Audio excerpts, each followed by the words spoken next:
తెలంగాణలో పంచాయతీ సమరం మొదలైంది. రాష్ట్ర వ్యాప్తంగా 3 విడతల్లో మొత్తం 564 మండలాల్లో 12723 గ్రామ పంచాయతీలకు ఎన్నికలు జరగనున్నాయి. ఈ క్రమంలో ఇవాళ తొలి విడత గ్రామ పంచాయతీ ఎన్నికలకు పోలింగ్ కొనసాగుతుంది. ఈ విడతలో 189 మండలాల్లో 3834 గ్రామ పంచాయతీలు 27628 వార్డులకు ఎన్నికలు జరగనున్నాయి. పోలింగ్ ప్రశాంతంగా జరిగేలా రాష్ట్ర వ్యాప్తంగా 37562 పోలింగ్ స్టేషన్లు ఏర్పాటు చేశారు.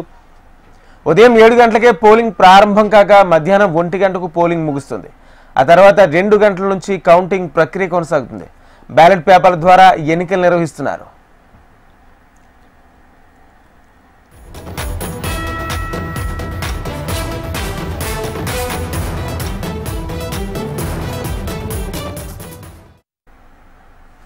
తొలి విడతలో ఇప్పటికే 395 గ్రామ పంచాయతీలు 9331 వార్డులు ఏకగ్రీవమైనట్లు ఎన్నికల అధికారులు ప్రకటించారు.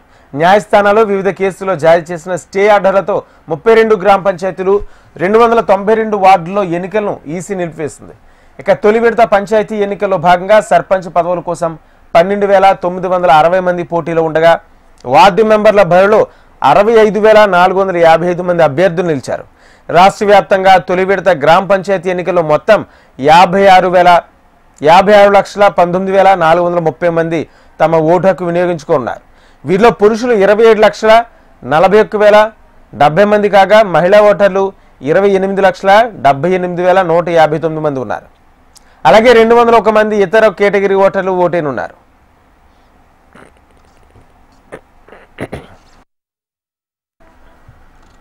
మరోవైపు పంచాయతీ ఎన్నికలను పకడ్బందీ ఏర్పాట్లు చేశారు అధికారులు. పోలింగ్ కేంద్రాల్లో ఓటర్లకు ఇబ్బందులు తలెత్తకుండా అన్ని సౌకర్యాలు కల్పించారు. ఎన్నికల విధుల్లో 1,00,000 మందికి పైగా పోలింగ్ సిబ్బంది పాల్గొన్నారు. భద్రతా ఏర్పాట్లలో భాగంగా 50,000 మందికి పైగా పోలీసులు మోహరించారు.